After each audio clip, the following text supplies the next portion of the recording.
Hey everybody, it is Josh from Haven Comics here for the Haven Comics Quiz Show. Take a second to hit the like button while the intro plays.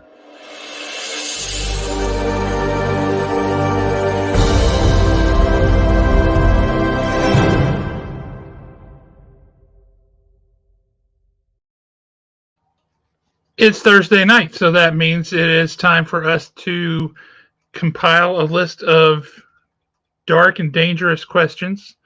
Throw those aside, find some cool, fun questions, bring a guest onto the show, ask that guest questions, and then have Jeremy resurrect questions that are off the beaten path prior to commencing with the question and answer period that we do. So now that we've gotten that all established and out of the way, here's the man with the questions. How are you? I'm good. You make me sound so mythical. It's hard to live up to. Well, you're the only person I know who has a penchant for doing that. So who digs deep? Who digs? I don't know if it's necessarily deep so much as it's maybe a little sideways.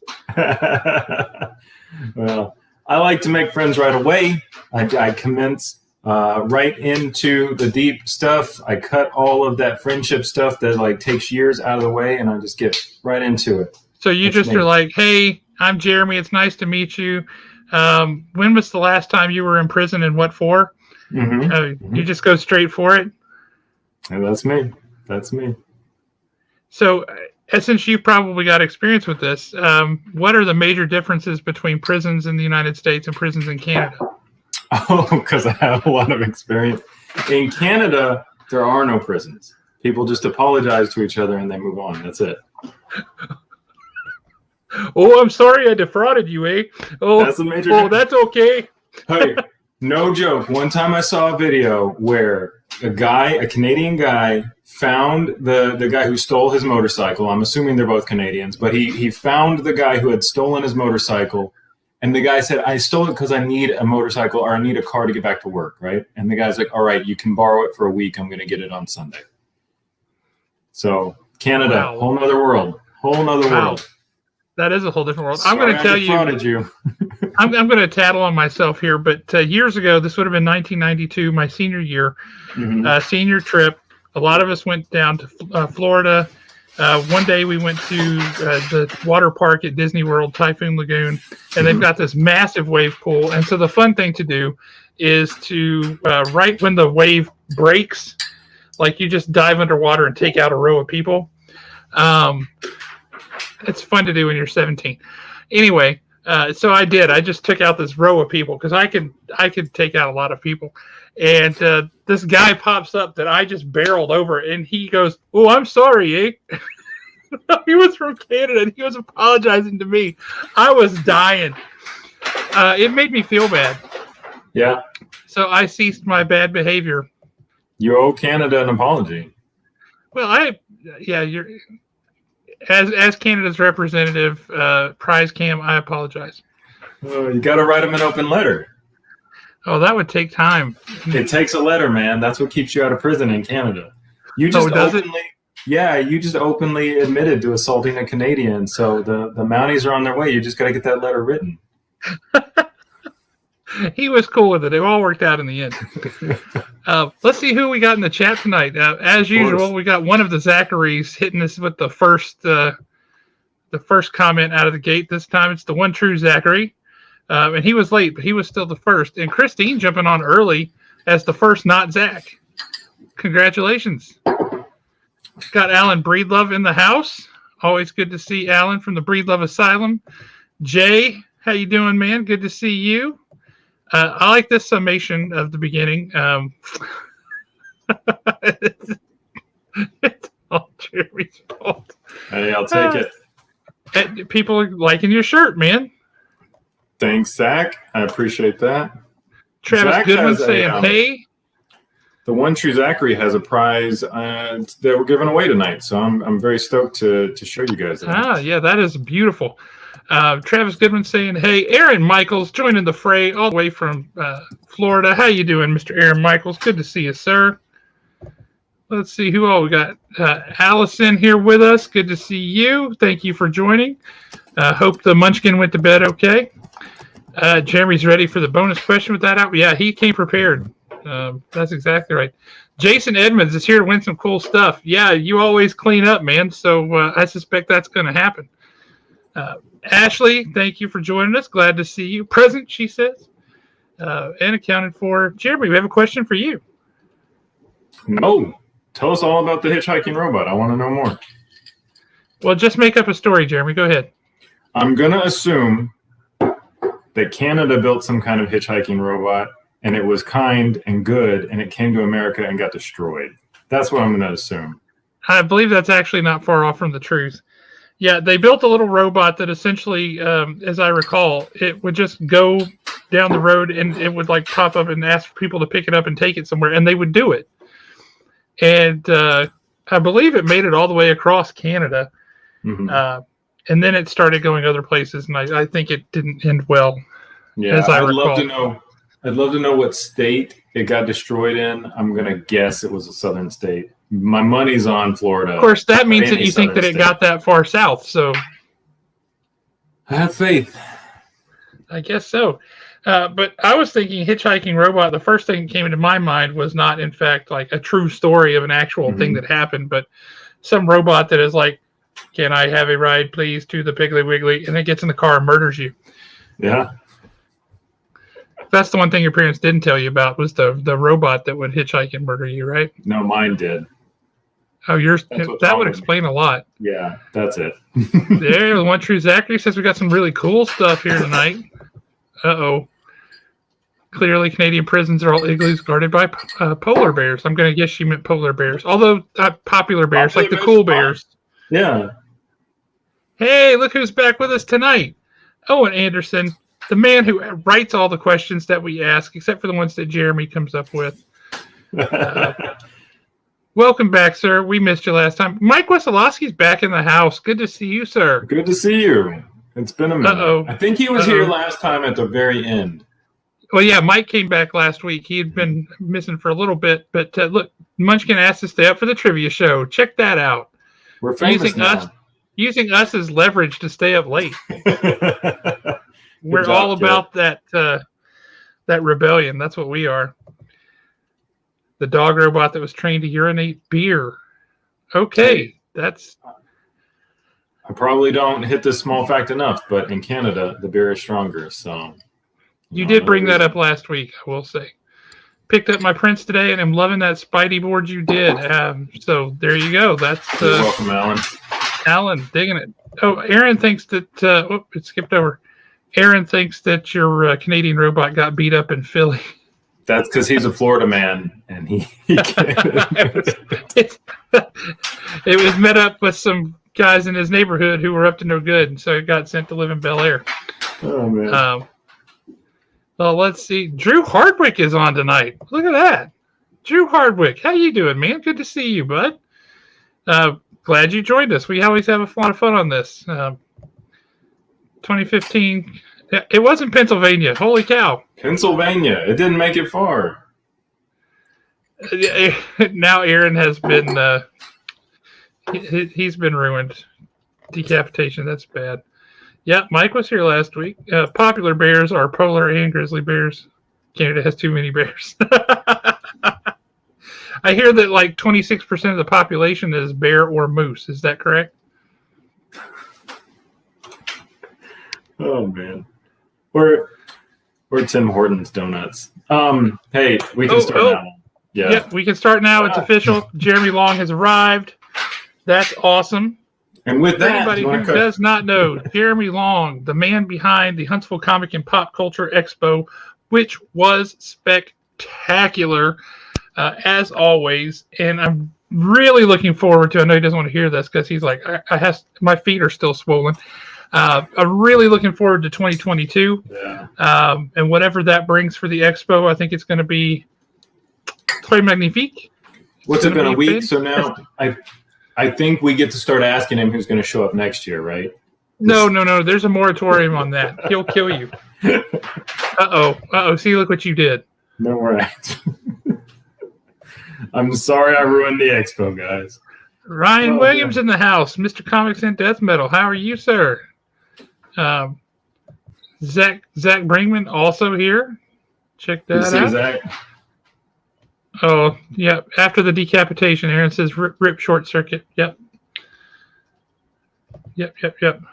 Jeremy's not showing up yet. He's just going to set the expo up, and then he's going to be like, somebody else is going to run this. I'm going to be over here taking a nap. Hey, that's leadership, dude. You figured delegation. It out. That's what it's all about. It's all about delegation. That's right. That's right. You're a business owner, so you don't have to be there.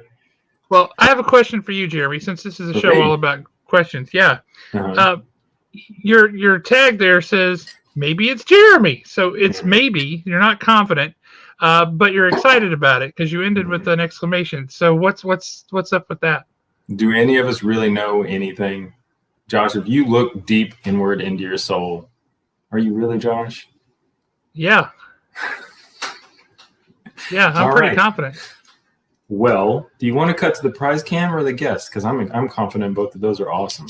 Well, I think we should cut to our guest. We've had him like hanging out backstage for the past 15 minutes. We should introduce our guest. Jeremy, why don't you tell us who this week's guest is? Build him up with this incredible bombastic build-up, and then make him just pop on the camera, and he'll be all like, "Why did you just say those things? Now I have to live up to it." All right. It's Tom. Wow. That was an incredible build-up. That was amazing. I want you to speak at my funeral. Done. No kidding. I've told some friends of mine, and I'm kind of halfway kidding, but I'm totally serious. I absolutely want like old school pallbearers to carry my butt, like up on their shoulder, just 6 dudes to hoist me up and tote me out, because that's going to be funny. Hey man, if I make it on that list, I would be sad but happy to honor you. Yeah. Comics and Death Metal, thank you for writing my eulogy for me. Nailed it. I don't need anything else. Did he live? I don't know. I know he's dead. That's all I got. Uh-oh, this question's already been asked. Ooh. You know what? We don't have any Tom Price sketch covers or Tom Price stuff tonight.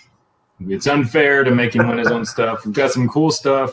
Tom Price is a close personal friend of mine. We have worked on comics and a lot of art projects together.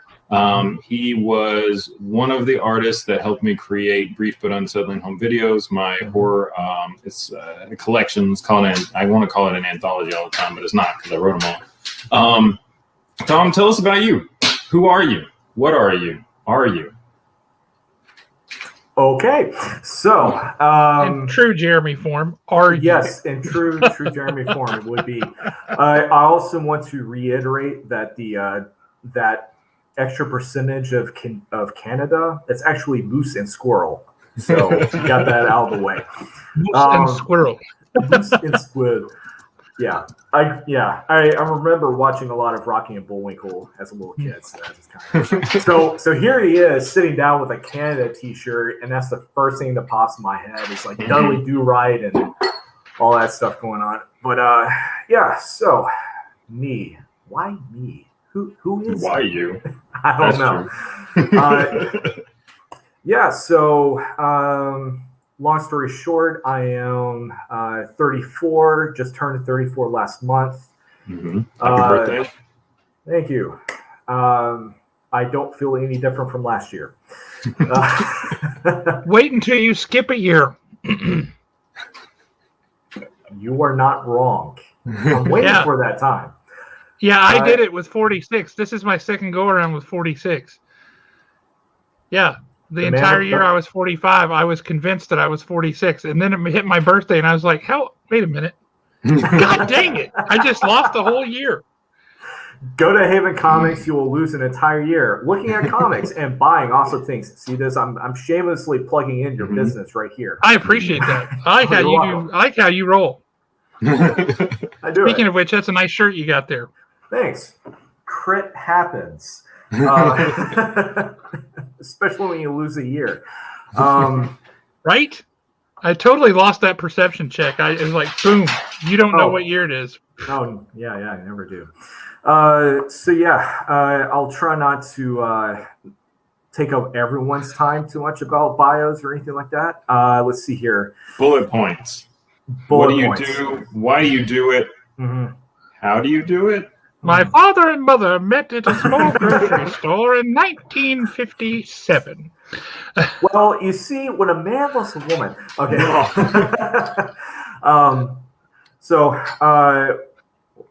What were the bullet points again? Okay, I'm gonna give the audience a sneak peek into you as a human being. So, okay. Tom is an excellent artist, right? Yeah. But also, and then boom, you fill in. What else are you? I am also a barista at a local coffee shop in Huntsville. It's Cafe 153, right? Cafe 153. Everybody in here is cool. They can come say hi. Come get a commission. Come talk to you. Speaking of cool people, Steve Hinton is here, and here's a question for you. If I could do anything, what kind of dolphin would I be? I would probably be the laziest dolphin known to man. I am not a world-class Jenga player. not a world-class Jenga player? No. Have you ever played Dread or the Dread system RPG that uses a Jenga tower? No. Instead of dice? So yeah, you want to do something easy, that's one pull. You want to do something hard, you got to pull like 3. No. And it's all easy in the early going, terrible. But as it gets further in, the tension at the table is palpable because you're like, if I get this wrong, everyone in the group dies. I want to play that. That sounds horrible. So when you're talking about this whole Dread system, I thought you were talking like Judge Dredd. Like, I'm going to have this judge right behind me. Stallone's going to be right behind me on one side and Carl Urban is on the other, and they're just like, pull it now. Hey, I'm getting trashed in the audience, but hey, I love that you guys remember all the weird questions I asked. Also, I didn't ask if he wanted to be a dolphin. He just told me. People just tell me if they want to be a dolphin. Sorry, I'm just reading the little things that are popping up, so my eyes are just like that. You're good. Tell us about your music. Yes, tell us of your music. Well, aside from making weird noises, so I used to be a full-time musician through my 20s. I grew up basically anything involving music and a lot of the love of comics and pop culture lore is courtesy of my older brother, who happens to be a music teacher at a college in Baltimore. That's his doctorate in voice and chorus. Extremely good at it, extremely brilliant. I can never say enough good things about him. What if we have a request from the audience? Can you sing us a song? What do you play? You play guitar, right? Yes, I play guitar. I was actually about to quote That Thing You Do and be like, I quit. I quit. I quit, Mr. White. Yeah, I quit, Mr. White. One of my favorite movies of all time. You quit, and that's the end of the show. All right, we don't have a guest anymore. He quit. So, do you guys want to cut over to the prize cam? Oh, we totally should. Let's see what we've got. Okay, awesome. Let's cut over to the prize cam. Tom, I got to admit, I really like you as a human person, so I stacked the deck a little bit in your favor in terms of what we have here. Okay? Everybody can win this. If you've played this game before, here's how it works. I'm going to show you all the cool stuff. Tom can get it, or Tom can totally flub it and choke. If Tom flubs, if you could eat any kind of animal, what is your favorite color? That's easy. That is super easy. That is an easy one. You guys don't understand me at all. Tom, what is the worst thing you've ever done in your life? And how much do you regret it? That's me. These guys, you're coming in here with the favorite colors. You guys don't know anything about how this works. You got to get in deep. You got to take his soul, tear it in half. Well, hang on. I want him to answer this question now that you've asked it. Let's see. Bison, because bison burgers are amazing, and my favorite color is green. Nice. So there you go. I love it. No, not that question. I wanted to answer one about the worst thing you ever did and how much you regret it. You don't have to answer that. If your lawyer is not present, you don't have to answer it. Actually, yeah, it would involve a lawyer. So let's skip past that. Okay. I was 18. That's all. Yeah. So that's fair. We respect that. I respect your right to privacy. I'm going to cut over here. Yeah. Tom has given the show like 15 prizes at this point, right? It's a pretty good number, yes. Yeah. Okay. So Tom, do you love Adam Hughes? Yes. Okay. Tom, do you love in a very platonic way? I was going to say personally, or you love his art, or what? How do you feel about Tom King and Clay Mann? Oh, most definitely. Clay Mann is next level. Heroes in Crisis blew my mind. All right. So, yeah. I did you right. Let's cut over the prize cam. And everybody coming up with mock Jeremy questions are killing me. These are great. Hey, some people have synesthesia, dude. Don't make fun of that. Maybe I smell the color 9. You don't know. Okay, so they just ask what does it smell like. They just want to know. Oh man. Okay, so we cut over to the prize cam. I'm going to embiggen the prize cam real quick. Good call. I see Heroes in Crisis. All right. What you'll see here, I'm gonna scroll up to the Heroes in Crisis one. Prize cam, if you don't mind, we're gonna go up to. This is amazing. Heroes in Crisis had a cover that was pulled. It's an unused cover that DC said, nope, it's too dark. We're not going to do it. As you'll see here, it's the Flash hugging the dead Flash. What I've got here is Andrew Foley. Spoiler alert. Well, okay, yeah. Anyway, who knows? The Flash dies all the time. What I've got here is an artist, Andrew Fulwiller. He is he works with me all the time. We collaborate on a lot of stuff. He does my colors on a lot of stuff.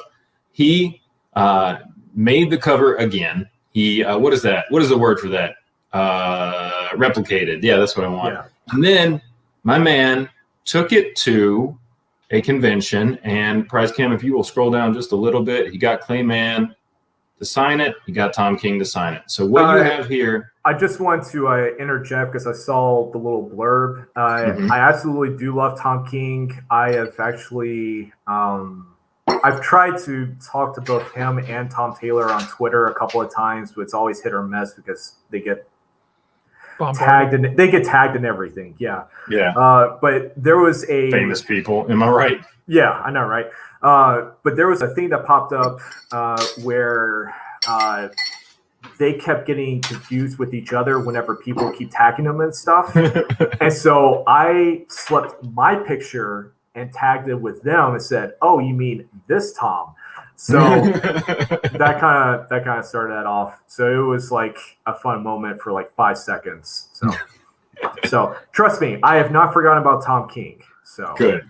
Okay, we're gonna go back here. So what you have in the top right, that is an artist replica of the pulled cover. So you cannot buy that cover. And it is dual signed by Tom King and Clay Mann. So wanted to make sure that's a heck of a prize, man. That is a heck of a prize. Hey, Tom is a heck of a dude. He has donated so much to us every week. It's just like giving away Tom stuff. So I want to say thank you. So I want to give you the opportunity to win this cover. All right, audience. I'm just thinking of how much regret if he misses it.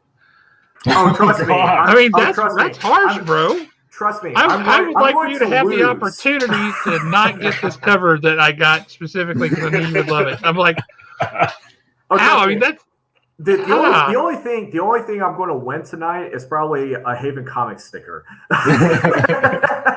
Oh man, don't do that to yourself. A laudable prize, I will say. Don't psych yourself out, man. Don't psych yourself out. It's here. And hey, worst case scenario, you'll know you had a shot at it and you failed, right? And you'll just carry that with you for the rest of your life, right? Okay. True. So I'll remember the winner and be like, Hey, I like that. Back to the prize cam. How much do you like your kneecaps? You'll also see here we have an Adam Hughes signed Superman Gen 13. Nice. So a lot of cool stuff that you can win. Prize cam, let's go down to some of the other cool things. I've got a piece of artwork of mine that is the Joker that I drew. You'll also see some of the gelatinous feely things and a Scooby-Doo anti-action figurine.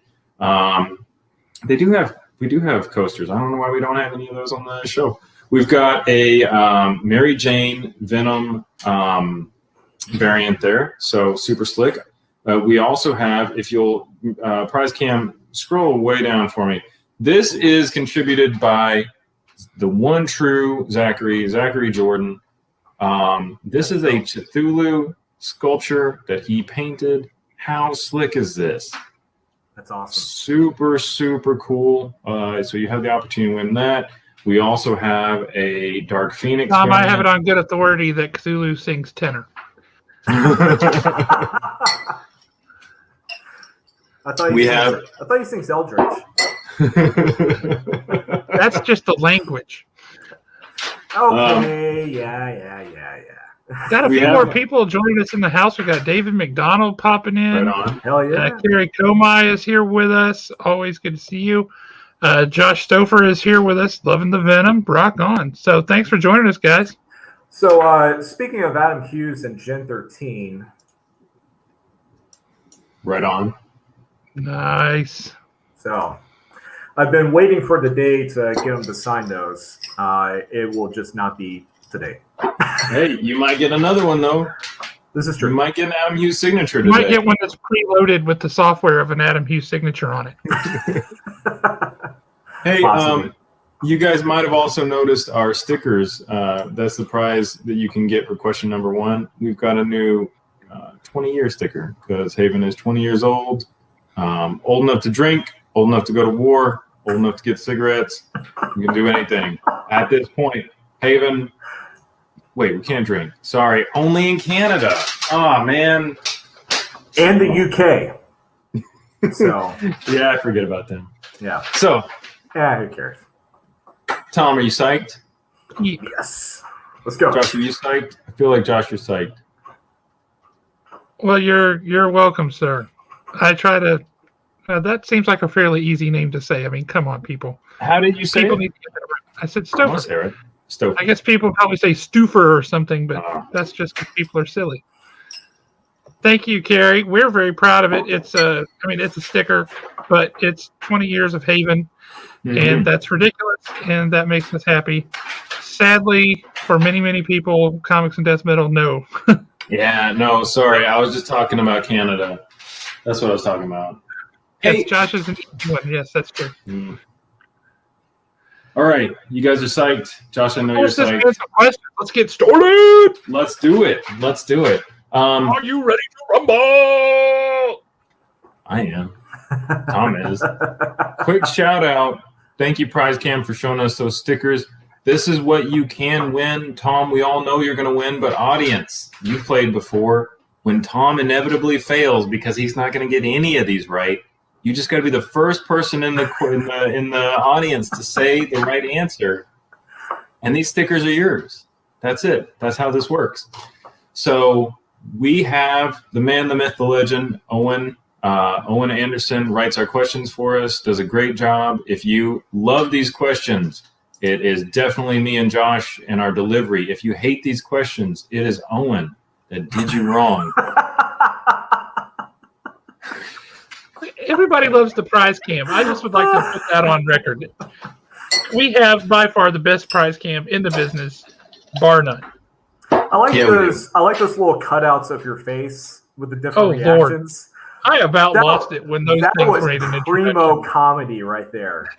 Gold. Well, it was a total shock to me, I'll tell you. I had no idea that was coming. I was like, here I am. Nah, Owen loves us. Owen is a big fan of the store, friend of the store, and we really appreciate what he does. Sorry to publicly trash you, Owen. It is all in good fun. Jeremy Long, don't make Owen hate me because, man, he puts a lot of work into these questions. Okay. So, question 1. Are you guys ready? Oh, dude, that's this is true statement right here. Look at this. What? Jeremy Lewis.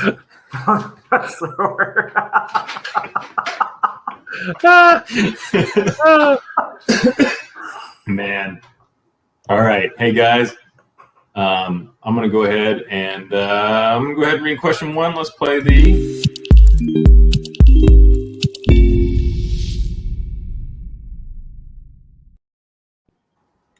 What is the motto on James Bond's family coat of arms? It's revealed in the 6th film on Her Majesty's Secret Service. The motto was later used as the title of a Bond film. The world is not enough. Nailed it.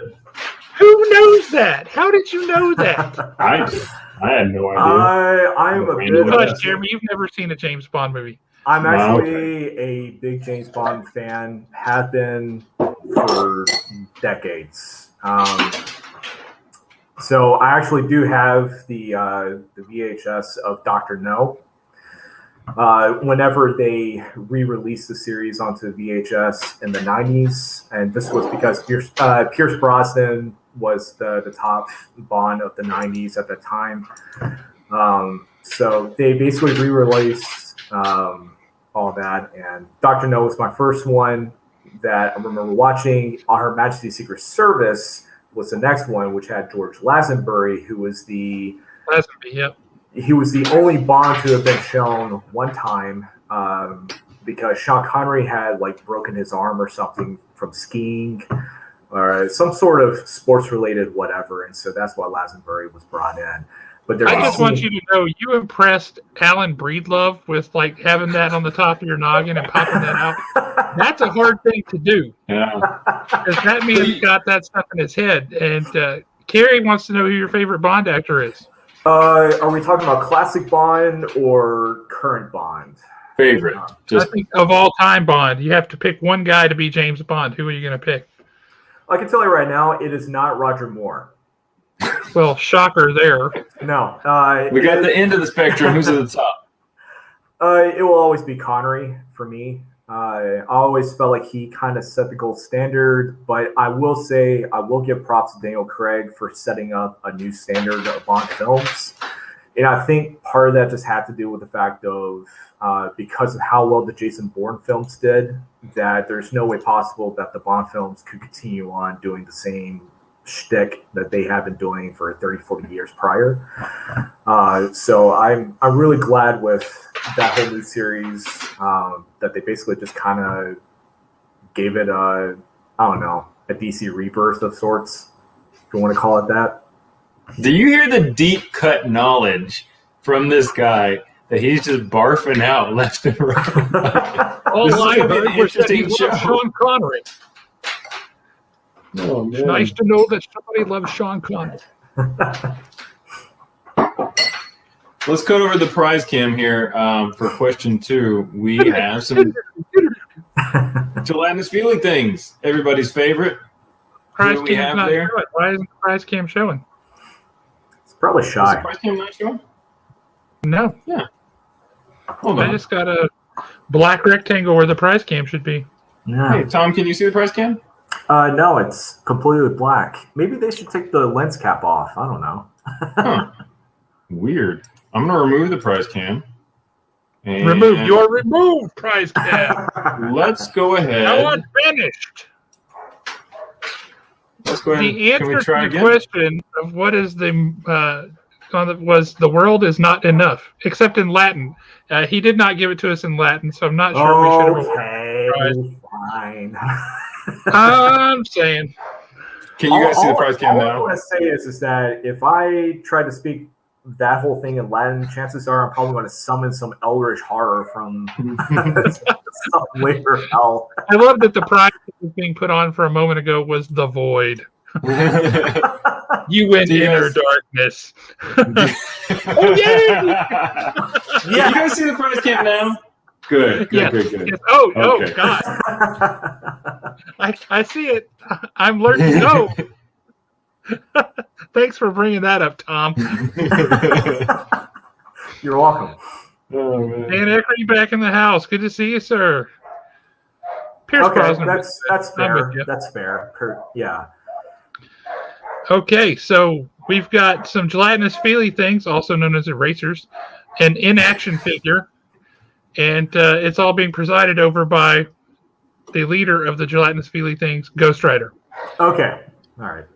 You don't win, Ghost Rider. I thought It's that like, was what if Cartman turned into Ghost Rider is what it looks like. So the picture was a little bit like pixelated, so it looked like it could have been Pennywise but melted. Ooh. I don't know. No, that's just what it looks like. It's not even because it's pixelated. That's just what that thing is. Make him melty. Just make him look like he spent too long over an open flame. Yep. Okay, so for the gelatinous feely things, and for the in-action figure of the Scooby-Doo Goo Crew, it's a simple question. Okay. Who killed Dick Grayson's parents? Oh. What dirty, rotten, no good son of a gun killed Dick Grayson's parents? And on a scale of 1 to 10, how rude was that to do? That's where you're going to trip him up. Let's see.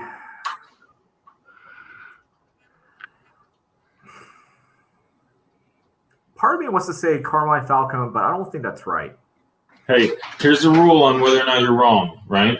If you feel like you're wrong, if you feel like you don't know the answer, you just barf out whatever makes sense, right? Yeah. Or Because if speak you're it. gonna, Just verbally say it. You don't have to vomit. Josh and I have a difference of opinion. We're allowed to disagree. Okay, so if you're going to be wrong anyway, shoot your shot. I'm just going to shoot my shot and say it was probably Carmine Falcone or one of his thugs. That's all Okay. I got. Man, Fair not enough. this time. Now, I like some of these other answers, like a corporate. That's not it. You jumped over. Barb Counter 2. Like a corporate circus owner. Yep, that makes sense. That's a good one. It was very rude, apparently. He was a rude boy. We've got some really interesting opinions here. A Court of Owls, comics, death metal, maybe the Joker, Joe Chill getting a vote. But we do have a correct answer here. Wyatt Stokes. Tony Zuko. Okay, yeah. Mhm. Yeah. We got the correct answer. Tony Zuko sets foot out of prison and gets murdered, and Nightwing just watched him do it. Now, the Court of Owls answer, I know that it was either the first or second collection of New 52 Batman that Nightwing was looked at as the possibility of like the next Talon or something like that, but he was not. The Court of Owls had nothing to do with the death of his parents. So Right. that part I do remember for a fact, and that's just because I just recently reread that series. So Court of Owls was really good. it was probably beautiful. it was probably my favorite mystery since The Long Halloween. It was the So- best thing that happened in New 52. That's I would posit. Spider-Girl 42 sneaking in. Always good to have a superhero. That's awesome. Well done. And Bill Fisher reports a gelatinous feely thing sighting in the Expo recap video, which if you haven't seen it, you want to get a feel for the Expo and how big it was and how many people were there and the number of vendors, guests, and stuff. Watch that video. That video is awesome. That video was made by Two Brothers Comics, who did a fantastic job. They shot a video for Haven not too long ago, which if you go to our Facebook page, it's right at the top. And he's actually working on a 20th anniversary video for Haven, which is really cool. He interviewed some people and asked them some questions, and he's got footage and pictures, all kinds of stuff. I can't wait to see it. I'm really looking forward to it.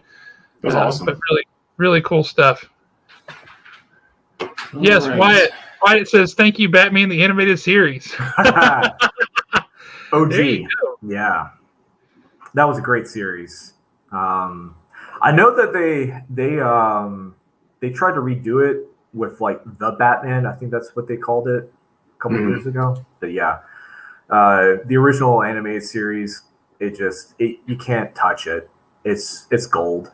You know, Kevin Nolan and Mark Hamill and all of them. That's my Batman. Whenever people talk about Batman, that's where I learned about Batman. I love it. Right, Carrie, the actual 20th anniversary of Haven was April 2nd. This past, or I guess 20 days ago or so now. We didn't open on April 1st because we didn't want people to think it was a joke. It's like the worst thing we could think of, right? It's like, hey, we're new comic store opening. Isn't this great? And everybody's like, oh, yay. Oh, worst April Fools ever. So we didn't do it. We opened April 2nd. All right. Question 3. I'm going to go ahead and give away this Joker drawing. Let's see here. So Tom brings the heat when he draws. I figured I had to give him something or give him an opportunity to win something rad.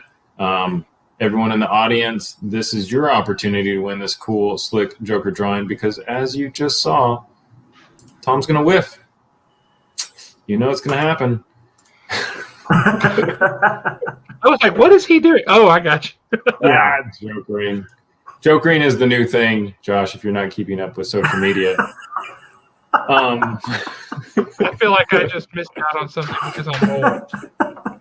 No, nobody does that. I am full of it. Okay, question 3. The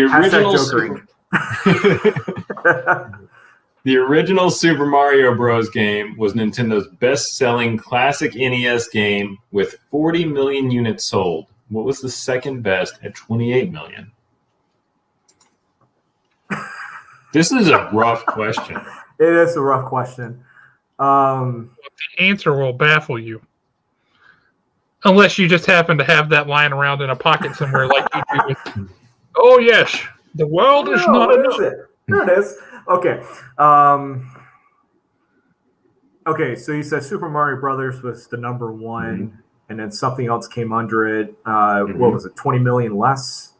I think that's what you said. Well, I remember the Super Mario Bros., the original one, it came double-sided with Duck Hunt, but that would be kind of counterproductive.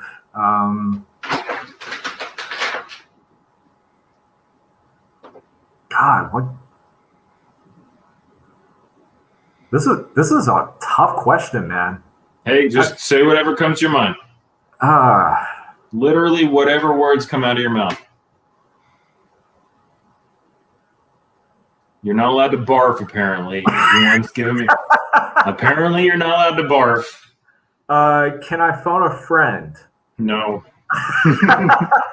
Your friend not that kind of show. Your friend wants to win the prize. Yeah. Right. They win it if they get the if they get the question. Yeah, I definitely won't win this one, so I'm just going to shout out a random NES game, and I'm just going to say Splatterhouse. No. So. All right. Do we have it in the comments? We do. We have at least one person who has it. All right. Was it Duck Hunt? It was Duck Hunt. Man, this question is unfair in 2 different ways. Number 1, like, how are we supposed to know what game came out, like, what 30 years ago, and then what was the number 1 and number 2? And you know why this is really unfair? Because it came with the NES. Yeah. You gonna count that? That was the thing that was stumping me, because it was just like, I remember Super Mario cartridges with the Duck Hunt cartridges always being together, but I just didn't think that Duck Hunt would have been like the number 2 spot. Because it was a terrible game. I would have thought it would have been like a number 3 at most. Everybody just stood this far away from the TV. It was like, boom, got it, boom, got it. Boom. And that dog. And no offense to anyone who plays Zelda, but I would assume that Zelda would have been like number 3 at best. Got some hate for Owen. Owen, step it up. Garbage question. That was a good question. Owen, I think I might have actually got that because the Nintendo came with Mario and Duck Hunt. So why wouldn't those be the best ones? They didn't stand on their own merit. Nintendo was like, this is happening. But it sucks that is true because Nintendo just propped them so up. you're getting called out now. No. Ha ha ha. You're losing the audience. No. Say something nice about Zelda and let's move on. Oh, Apologize. hang on. I like this. Yeah, Contra. That was a game right there. Oh, come on. Contra sucked. Who still remembers the code? So to the Up, down, left, right, A, B, start. That's the one. Yeah, that's the Konami code. No, as far as Zelda is concerned, it was actually Link to the Past and Link's Awakening for the Super Nintendo and the original Game Boy that are my favorites of the series. So before someone says Zelda blasphemy, I'm going to have to strike you down with that. Okay, so you're a huge Zelda fan. You just didn't get into the first one. Yeah, I mean, I did play the first one. Different folks, different strokes. Different games and series resonate with people more than others. It's just like how with like all the Final Fantasy games, some people like 7 more than any of the rest of them. Some people like 6 more than 7. So I personally was a big fan of the Game Boy version where you could steal stuff and then you'd be branded a thief for the rest of the game and not allowed to buy anything. That was me. Yeah. All right. Question 4. Josh? Once again, your strange and questionable ethics jump to the core. Like, I'm brutally honest about being a thief. I'm not a thief in real life. But hey, if I'm going to play a game, I'm going to play by the game's rules. If I'm allowed to steal some bombs and whatever. He steals the hearts and minds of the American public. The prize cam just basically snorted laughing. Because that's ridiculous. I do not steal hearts or minds. I buy them. I stole your motorcycle, eh? Totally sorry. I'll give it back on Sunday. Oh, man. For question 4, we've got this super slick variant cover. I'm going to go ahead and put this on the solo layout. So this is a New Mutants cover, but it's a Dark Phoenix variant. I think it's awesome, personally. Just like a really slick composition. That's what we got on the block. So, you ready to win that? To win Let's that, go for it. as Jeremy called it, super slick variant cover. In Harry Potter, what is the name of Ron Weasley's pet rat? Man, tell me you're up on your rat names. There are 2 possible correct answers. I will accept either. Scampers? You said scabbers, right? Not scampers. Did he say scampers? I said Scampers. Man. It's so close. It was Why didn't you lie? All right, it's scabbers. Scabbers with 2 B's. Scabbers, 2 B's. Okay. 2 B's. 2 B's. Not this time. Wait. My favorite answer. Oh, that's funny. Hey, this is my favorite answer. Cheese Weasel. God dang it. Jeremy Long's, you can tell he's recuperating because he's back with the jokes.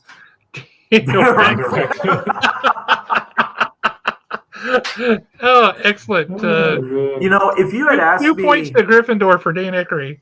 If you had asked me Hermione's cat's name, I would have known that. It was the rat just caught me off guard. So, like, I know it's Pettigrew, but yeah. Hey, I mean, does it devalue you as a person if you don't know the name of every rat? I don't think so. I think you're standing tall right now, so don't worry about it. Have you seen the video of the massive monster rat in New York carrying the piece of pizza down the stairs? Yep. That thing was horrifying. Oh, man. Rodents of unusual sizes. You dirty rat. Oh, yeah, rodents of unusual size. He gets the Princess Bride reference. Another 2 points for Gryffindor. Tom, you've seen the show before, right? We're talking about Haven Comics, right? Yeah. This show. Yeah. I dare say he has. You know how question 5 works? It's been a while. Refresh my memory. It's a Canadian question. What that means is you can't blurt out the answer. So a lot of people are great at it. They just keep it deep inside. They know they could have won, and they just they want to yell it out. Some people just blurt it out. Can you keep it buried deep inside? Can you just bottle it up and just put it real deep? I'm writing down the answer to the question right now. Bullwinkle. Okay, thank you for ruining it. It wasn't Ryan Reynolds. That's just all I was glad to hear. I think he admitted he can't do it, so I'm going to remove you, and we're going to add the prize can. Okay, so everyone, this is how it works. You just give us the answer, right? Tom's not in play here. You give us the answer. This is the...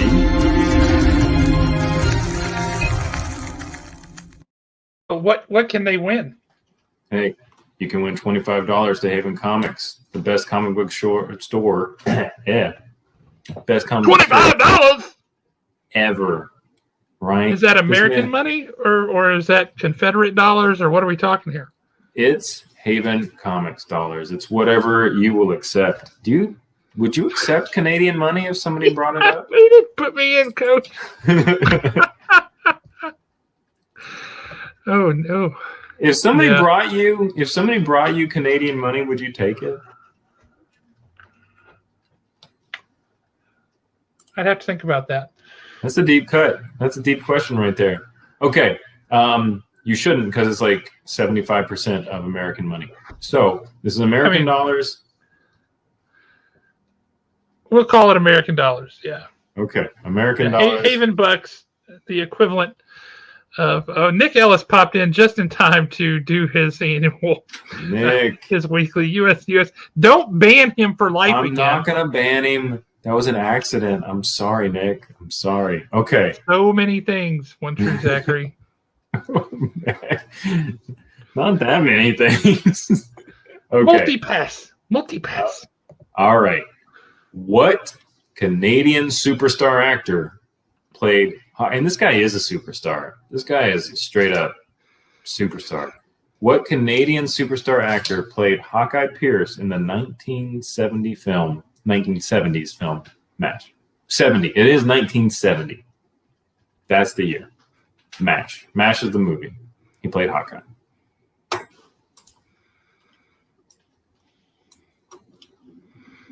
I didn't realize he was Canadian. They're all Canadian, dude. That's why you got to rep. Because Canada gives us the best stuff and asks for nothing. They're just awesome. Note of clarification for everybody. It is the MASH movie, not the MASH TV show. Yep. Seeing a lot of kind of right answers. And I think we got the right one. We do. I see it. Josh, I'm going to let you pick the right one because I'm real bad at this. By a hair, it is the one true Jason Edmonds. Jason Edmonds, you just won $25 to Haven Comics. Yep, you did. It was not Celine Dion. I mean, come on. And we all know she played Hot Lips. What's the nurse? Now the nurse name just ran right out of my head. Hot Lips. Hot Lips. Horse apples. Horse apples. All right. If you don't mind, I'm gonna do a real quick PSA. Hey guys, we give you cool stuff. Some of it is just straight up cash. You just walk in, you do whatever you want with it. Come get it. It's just at the store. Come get it. Come tell us, hey, I won this stuff. We just want to give it to you. So at a certain point, I'm gonna do just like a recycled stuff episode. We're gonna just take all that stuff and we're just gonna give it away. And there's gonna be a lot of $25 gift cards in there, unless you come get them. Jason, come get that money. Okay, I'm gonna bring our fast having YouTubers, revenuers. Hey, Tom, would you have known that? Actually, no, because I've never seen the MASH movie. I remember seeing the TV show when I was a little kid, but I actually even had a MASH T-shirt when I was maybe like 3 or 4. But I've never seen the film itself. But yes, Donald Sutherland is Canadian. How You guys, you guys know I love MASH because I love stuff that is super sad. So I was all about MASH as a kid. All right. Josh, question 6. What are we playing for? That's a lovely Mary Jane monthly variant for Venom. That is That's a really beautiful. good cover, I have to say. I dig that cover. Yeah. Super gorgeous. Man, that style, you get so close to realism and you can just add so much mood with that style. It's haunting. It's actually, I'm going to go ahead and big in it real quick. It's just, it's legitimately haunting. It's like one of those like old paintings that follows you around the room, only it's Venom. I wouldn't be happy if that painting was following me around the room. I'm just going to tell you right now. I mean, depends on the day for me. Well, who are you going to call about that? Ghostbusters! Yes! All right. They're too hot to handle. They're too cold to hold. Call the Ghostbusters in. They're in control.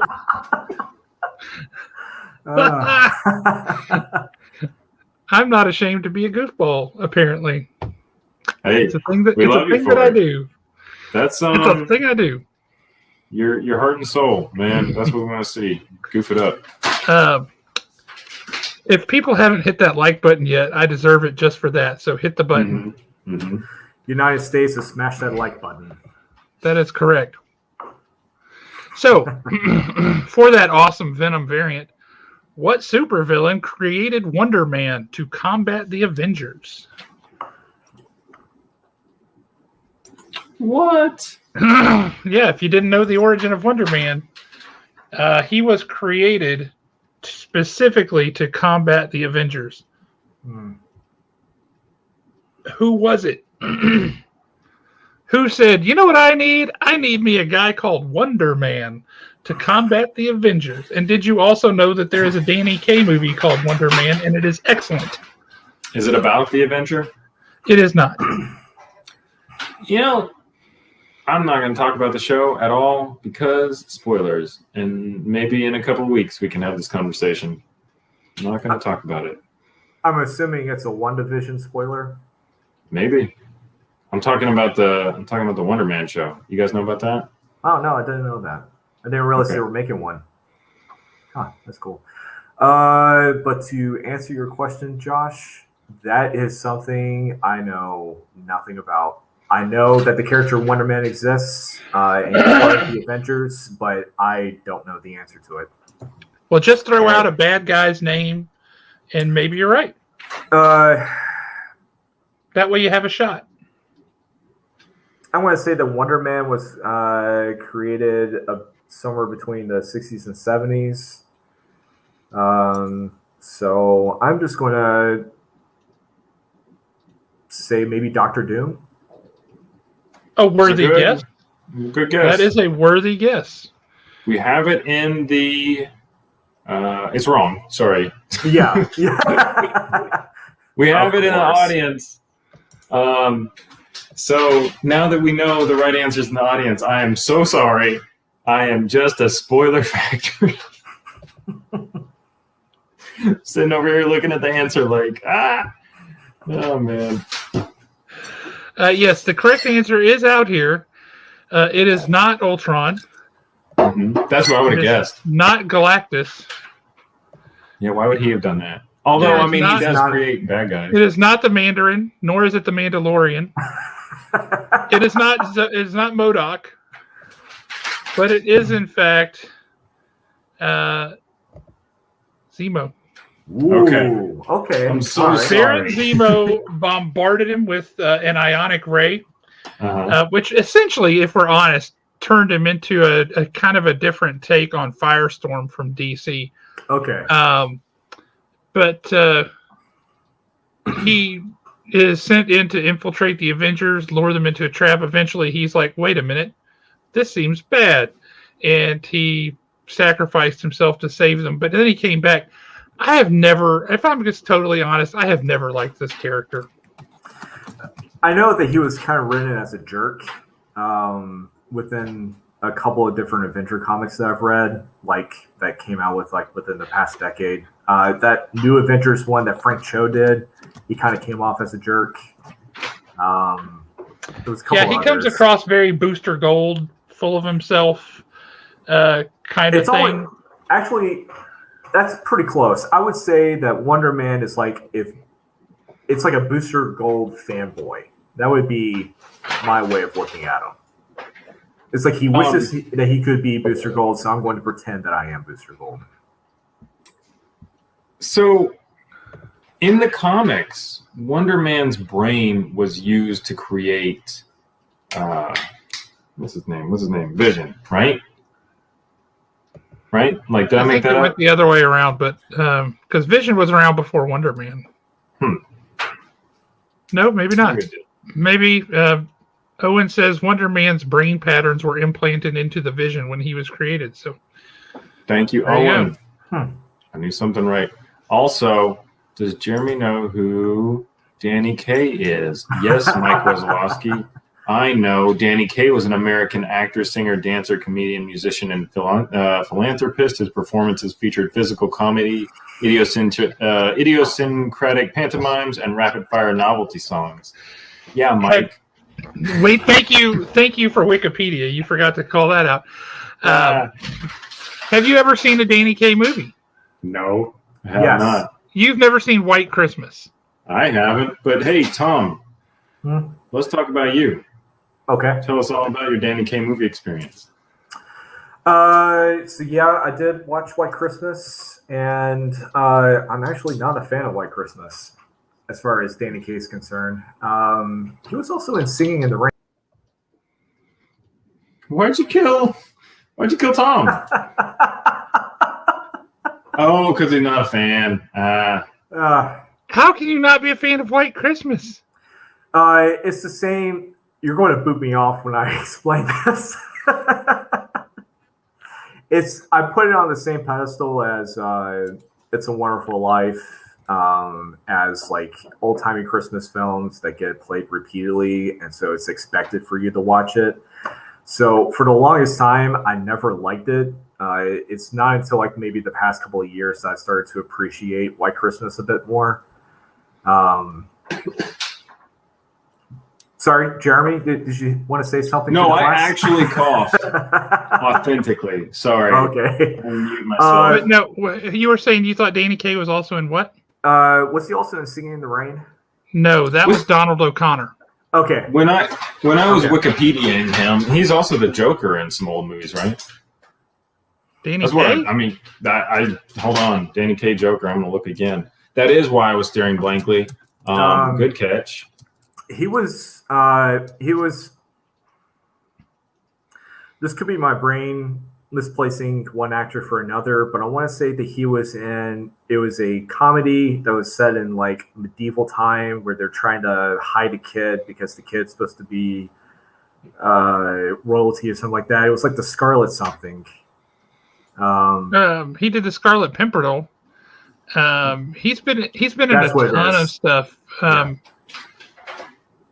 Yeah, he was just such a funny guy. And then he also was the host of the Epcot Grand Opening Day down at Disney World October 1st, 1982. He was like the host saying, hey, you should come to this brand new amazing place that Disney has built. So pretty cool. I was wrong. It's just an artist creating old posters starring old actors, casting them as whatever. Danny Kaye would be a cool Joker. He could have played the Joker very well. Yeah, he could pull off the look, and he's got the comedy, and he's got the kind of wackadoo sense of humor. He could have done it. And I gotta admit, you wouldn't have that. You wouldn't have that awkward mustache painted over thing going on. No, you would have managed to avoid that. That's true. I owe Aaron Michaels an answer. I just totally whiffed it and gave the answer away right away. I was talking about Falcon and Winter Soldier. And then had to cover. And so I just lied, Aaron. That's it. I just lied to you guys. I'm sorry. I'm sorry. Apparently, you have to write an open letter. Table. I don't know. I will. You have to write an open letter to apologize, apparently. That's what I was told by somebody earlier today on this show. Okay. I'm sorry. See, Christine is like somebody else who's watched the Epcot opening day special. Heck yeah. So, for question 7, every week we do a special real estate question. I want you to know it's a real estate question. So that should give you at least a hint about the direction that we're looking. I am a realtor. I buy and sell houses with people. I don't do it myself that often. I mean, I do it occasionally because I'm an adult. But here's a ad.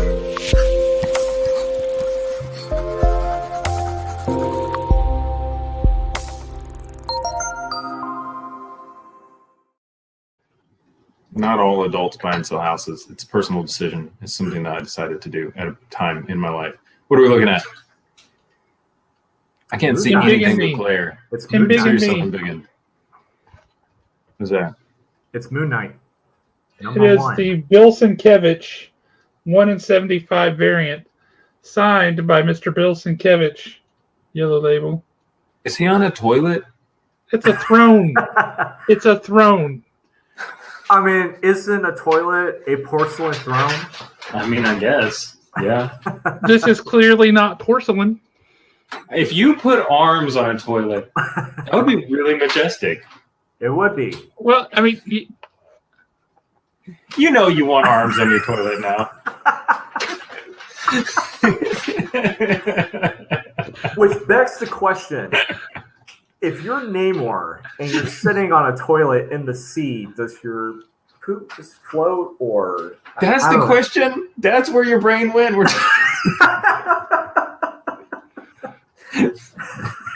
That's the only logical offshoot from that question. You're getting a business question. Jeremy, whenever you buy and sell houses, do you ever use a real estate photographer or videographer or anything like that? Yes, I do. Please message me about that. I would love to talk more about that because vendor services are always needed. Honestly, you guys do the majority of the work, and then I just put it out there. Depends on how much fat he eats. Yeah, and it depends. I would guess that Namor uses 3 seashells. That See what you did there. All really right. rough. That sounds harsh. Okay, so see, Tom, he doesn't know how to use the 3 seashells. No, he doesn't. Clearly, he does not. No, I would have a hard time with that. That real world mystery mansion and tourist attraction. Wait a minute. What? Yes, he does. Hey, he's here on a regular basis. Josh, are you lurking tonight? Give us a heads up. Yes, thank you, Jay. Great movie. Hey, for this real estate question, I also forgot the prize cam is a much beloved part of the show that I just completely skipped over. So we started talking about toilets and then weird underwater toilet paper. So, prize cam. We are giving away for this question this Essential Wolverine Compendium. Super necessary if you want to know more about Wolverine. Plus, it's essential. It says so at the top. Yeah, I mean, so he could have gotten his COVID vaccination like months ago. He was essential. But what he needed, though, I mean, his cells regenerate so quickly. He looks like go back to that super close-up if you would. He looks like he's got arms on the toilet, and he's really making use of those right now. He looks like he's using seashells right now. He does. He looks like he's She looks like she's watching him use seashells. I'm getting this. I need to separate myself from this tract of conversation. All right. What real world? Okay? He's Canadian too. Yes, he is. What real-world mystery mansion and tourist attraction inspired Walt Disney's The Haunted Mansion?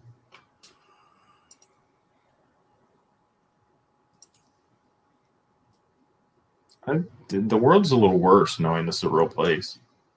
Oh, it's a weird place. It's real. It's one of the freakiest stories ever, too. But absolutely true story. Yeah. I just read about this. Owen always gives me interesting facts based on how much time I have. I sometimes share them. This one I'm going to share because That's What? actually a really, really good question. I'm going to straight up say that I really don't ever know the answer to that. So I want to know. I really want to know. So Now, we had somebody answer the question because you got a snippet of the question out before we jumped to the prize cam. So we had somebody answer it based off of that snippet, way up above everybody else. Just on the snippet? Yes. Where is it? Man, Travis knows his murder houses. Okay.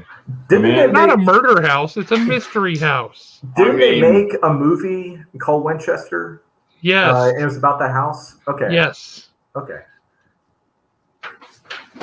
I would totally go in this house just to check some of this stuff out. I'm just going to share what Owen said. The gun manufacturer's widow continued to build onto the house for decades until her death in 1922. It contains many doors and stairways that led into solid walls. There are 160 rooms, 40 bedrooms, 2 ballrooms, 47 fireplaces, over 10,000 panes of glass, 17 chimneys, 2 basements, and 3 elevators. And what makes it really scary? 1 bathroom. But it's okay because the toilet has arms on the side. It looks like that toilet that Moon Knight is sitting on that comic book you just showed us. You make me so mad because I have wanted that book for so long. I finally got it, and you go "Oh, he's sitting on the toilet." If I was in that house and I needed to use the bathroom, I would have to go through all of that. And by the time I got there, there's going to be a ghost popping up. So yes, I'm going to need some armrest to hold on to the friction of all that. You know that house is haunted just based on the 2 basements. One isn't enough for your ghosts. You need 2 ghosts worth of basements. No, because we're going from Evil Dead to Evil Dead 2. That's basically where it's going. Travis said he's actually been there. Travis, where is it? It's in California, I think.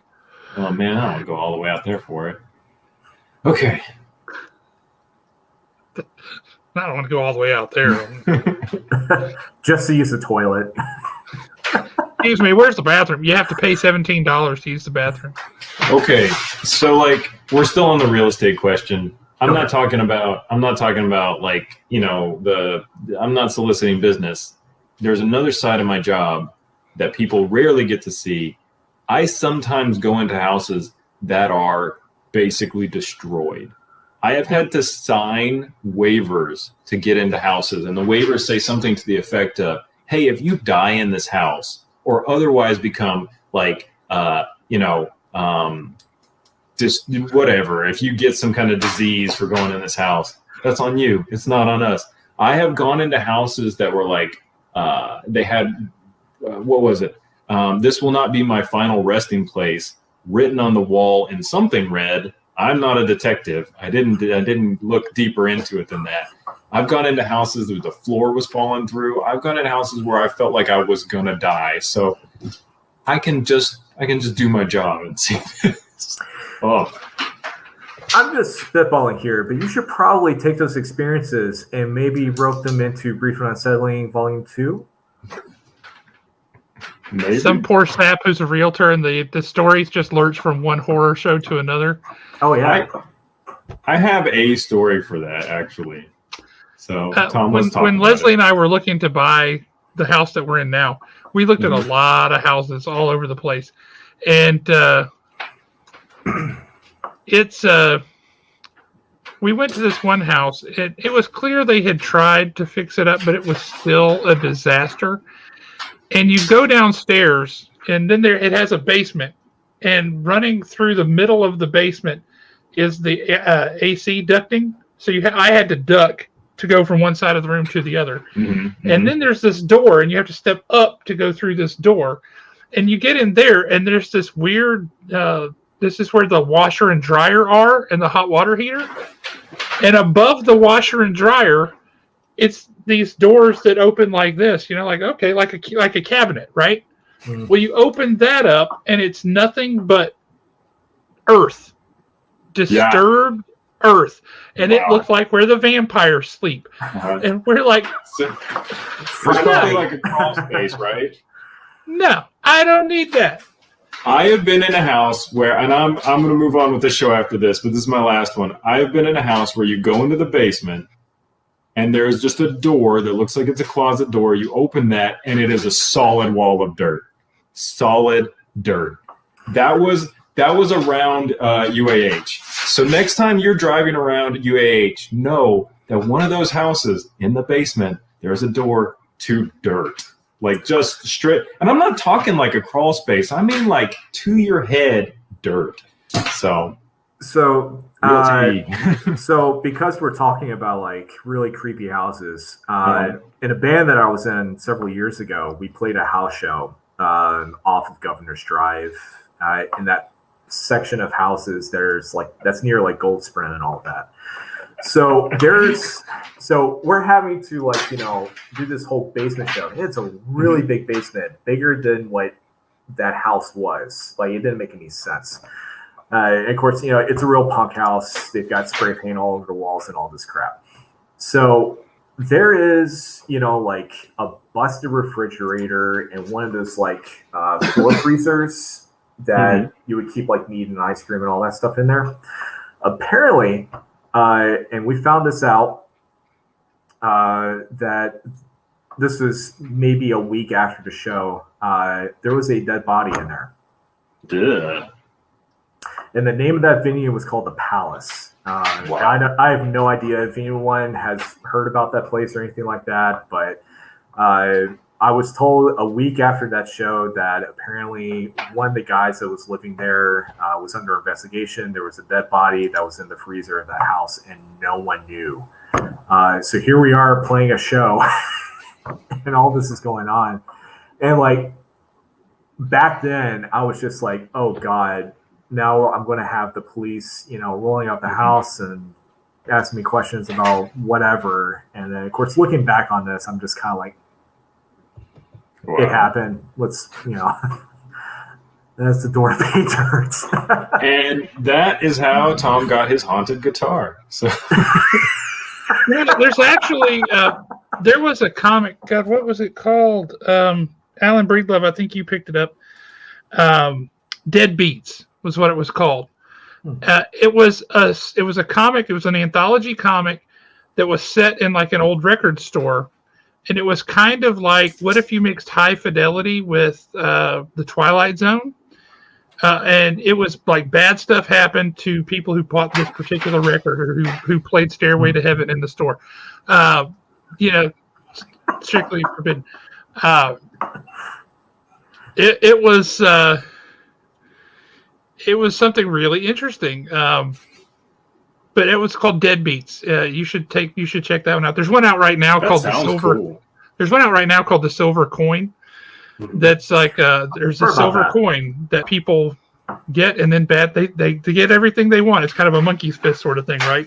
You get what you want, but things go bad. Isn't there a comic now called Ha Ha?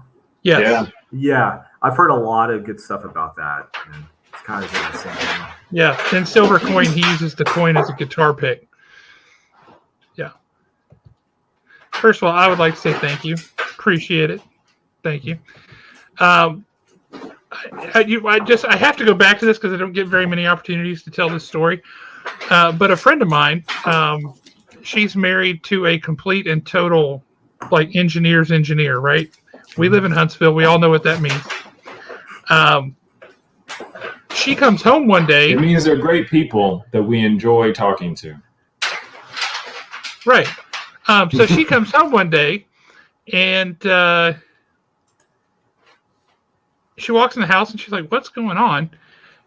It's an old school, relatively small house. It's up on the mountain, right off of Governor's Drive.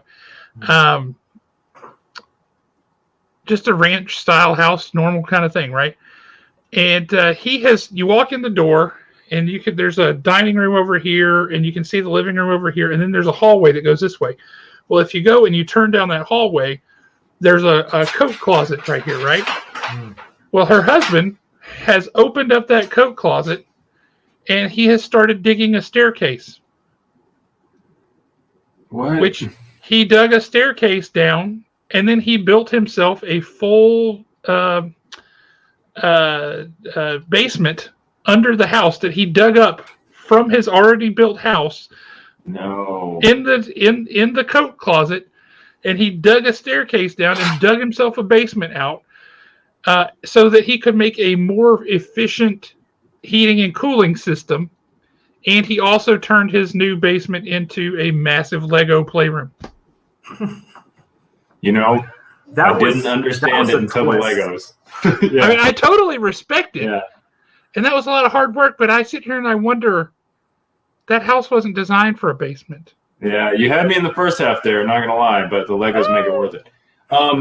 Yeah, foundation issues are real. So Christine brings up, I'd read a comic of just stories about dilapidated houses. That's adult horror right there.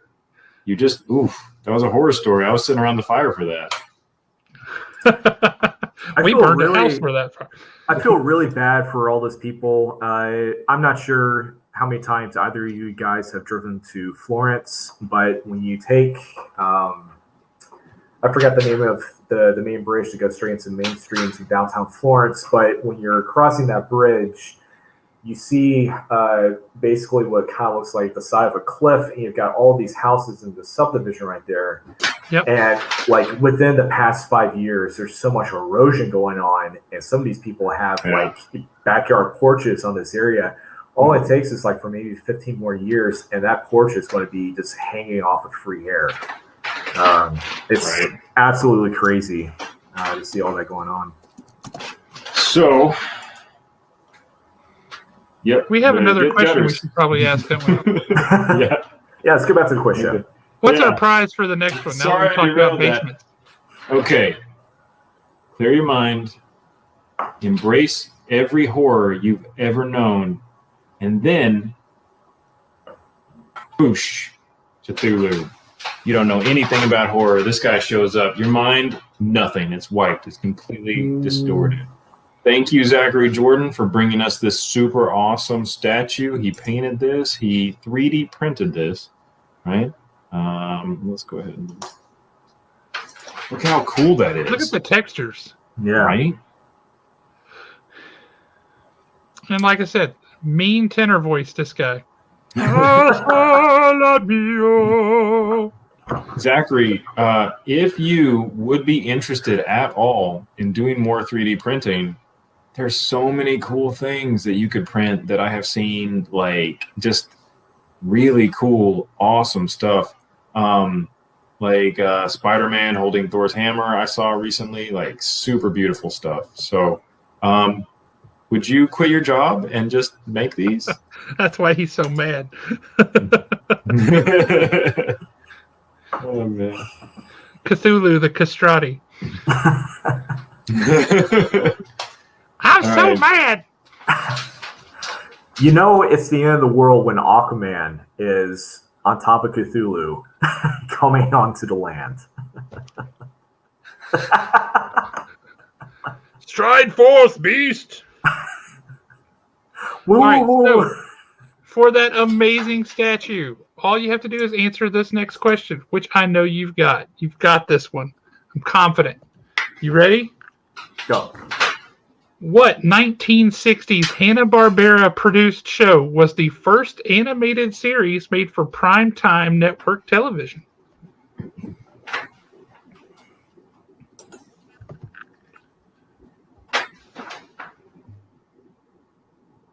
I want to say Flintstones. Nailed it. How'd you come to that? I felt the deliberation. Because I knew it was going to be like a family sitcom sort of thing, so it had to be either that or the Jetsons. It definitely wasn't going to. It wasn't going to be Scooby-Doo. As much as I love Scooby-Doo, it just didn't feel like that would have been the right answer. So my first thought was the Flintstones. Right on. Well, you nailed it. Can you sing the Flintstone song? Go. It starts with Flintstones meet the Flintstones. Flintstones, yeah. You don't have to let him bully you. You don't have to sing it just because he said to. Do it if you want to. I didn't say to. I asked, can he do it? That's a different. It's a question. It was polite. It's a challenge. So this is me He double pretending dog to dared be. you. This is me pretending to be Fred Flintstone on top of the Brachiosaurus. So there you go. Fair enough. Fair enough. Look at this. Well done. This should make both of you feel good. Now I have some of Tom's stuff, and he has mine. I'm thrilled. Look at that. All right. It's like All you right, two were meant to be. We're community, right? All right. True that. For question 9, we are going to play for this awesome Adam Hughes signed comic. How cool is this? Cutting back to the prize cam here. Look at that. That man cheaps out on his signature, but it's iconic. Just the awe. That's all it takes for him. I just love that it's circled. Yeah. Well, Like- so I was looking at that. In case you missed it. It's circled on the bag. It's not so he didn't circle it. Whoever's selling it circled it, so you wouldn't miss it. So I get that. It didn't hurt the comic. I love the sketches that he does whenever he actually incorporates his initials within the picture itself. That's cool. So that's always kind of been my favorite thing. Will Eisner kind of does something similar whenever he does the Spirit. He'll like incorporate the title of whatever it is in like smoke or the side of a brick building and stuff like. You're going to be really disappointed when I break this to you, but Will Eisner is dead. Oh yeah, I know. Brutal. I know. I actually have this. And your dog never went to live on a farm. Trust me, I know that he's been long dead. I actually have a biography / interview of him and Frank Miller talking about comics. Nice. And Dark Horse printed this thing out a couple of years before he passed, and I can't remember if they didn't release it until after Eisner died or before he died or whatever. But it's one of those reads where, like, if you really want to know what's going on in these two guys' brains whenever they were creating the Spirit or Sin City and all that stuff, it's a good read. I want to say it's about 200 something pages, but you can probably breeze through it within maybe a couple of days. That's awesome.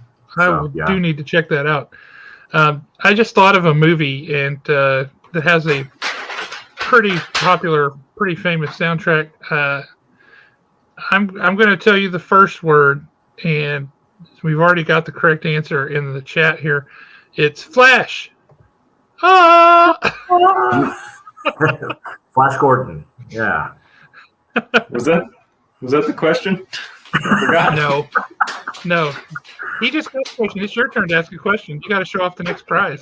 But no, you just showed off the prize. Now you have to ask it was the really slick Adam Hughes sign. Typically, that would be the 10th prize, and our 9th prize would be a Tom Price cover with your sketch. So we had to bring the heat. Okay. What 1978 science fiction classic earned Steven Spielberg his first Oscar nomination? Steven Spielberg, Oscar, science fiction, 1978. Oh, gosh. This question would have been so much better if you had said George Lucas. Did he win an Oscar? I don't think so. He won millions and millions of dollars. Oh, yeah, he did. I've been spurned by the Academy, but the money. He was the first Michael Bay. Yeah. How? He had the lens flares and everything. Hey, Michael Bay sucks, but he knows what the audience wants, because I'll watch a Michael Bay movie. I admit that he's terrible, but I'll sit down and watch one. And this is why no one trusts your opinion about good movies. I like it. Hey, I admit it's terrible, but I like it. I like what I like, and I'm happy to admit that. I lost respect for Michael Bay when he killed off Jazz in the first Transformer film. Yeah, that was a waste. That was not supposed to happen. Nobody said I respected him. I said I like his movies. Different thing. But I will watch The Rock and Bad Boys. Yeah, exactly. Yeah, those are good films. The Rock was a good movie. I'll give you that. Mhm.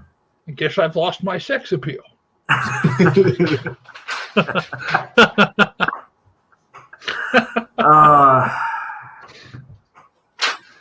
Okay, so back to the question.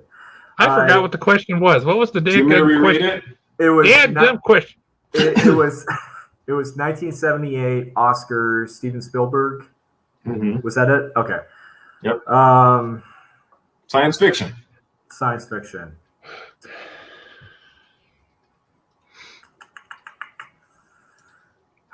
I'm pretty sure someone in the chat may have gotten it correct.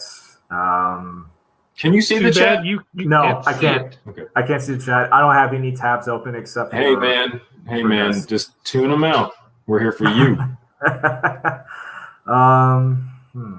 audience. You know you won. But anyway, tune them out. Tom, you got this. I believe in you. I know you're a Gen 13 man. Yeah. So what I need you to do, I need you to dig deep.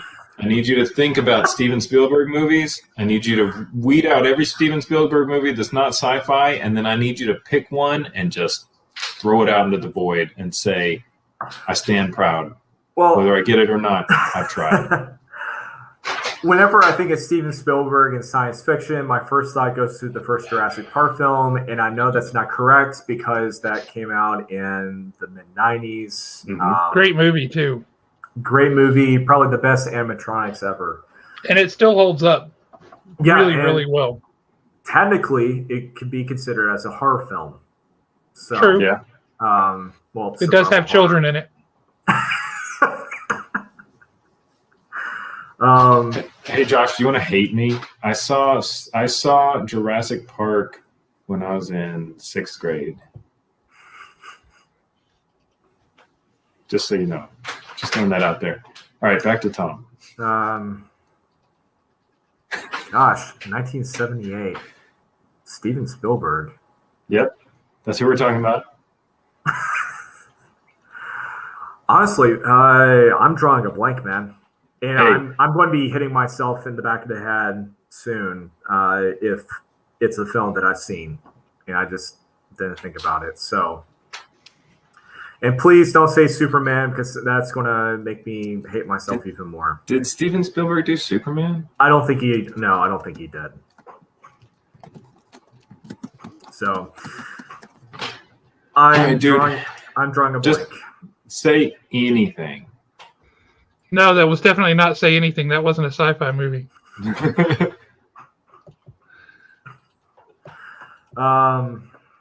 You just say any 2 words in succession, and we'll move on. It doesn't even have to be a movie at this point. Just in the next 2 words you say. The next 2 words. So Yeah. we know for a fact there are 2 words in the title of the film. At least. No, yeah. No, I mean there are at least 2 words. There are at least 2 words. Mhm. So there could be 3. Yeah, there could be. There could be more. I mean, spoiler there. It's not the.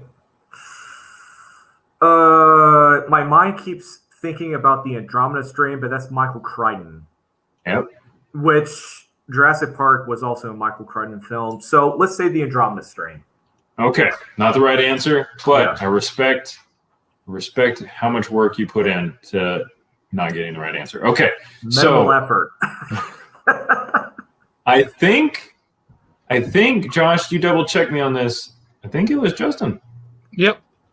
You know, Justin is at home just vibrating with joy. He probably Googled it. Close Encounters of the Third Kind. Okay. No, I've always he is hated a- that movie. I I'm going to thought be honest.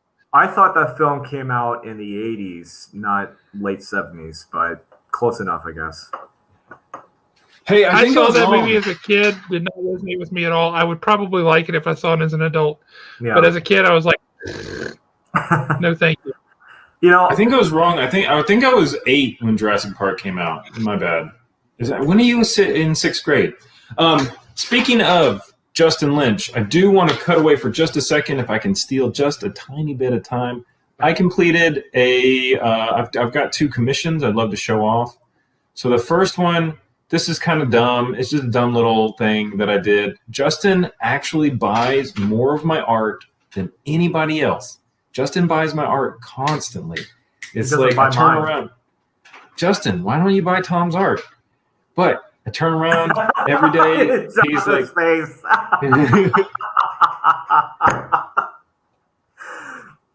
Oh man, let's screen cap this and use it for the price support. Do not give people ideas.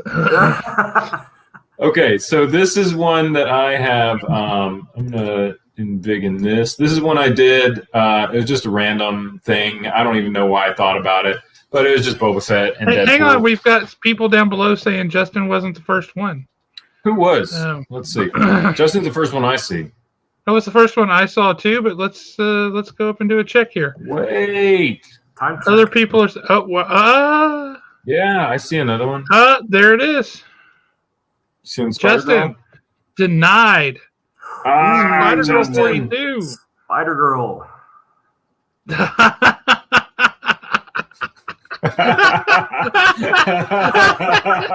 That was classic. Oh god. That was brutal. Oh my god. Oh man. Oh. I expect to pan the camera over there in a second. It's just gonna say sorry. Okay. Oh, that was brutal. Man. Justin, at least you got this.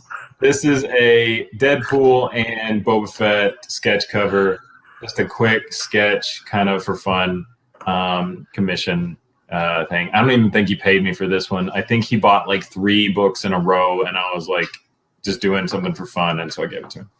And then, so the next one I did, this is for somebody who's not on the show ever. This is just a Venom. This is 11 by 15 on watercolor paper. And you'll see prize cam if you'll move down to the words there. This is a replica of his first panel from Spider-Man 300. I know his first panel was Spider-Man, 299. Don't hate. Yep.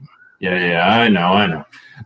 But this is, when they got into him, start talking about whatever. So it's a replica of that, but someone did as a commission, wanted to kind of show it off a little bit.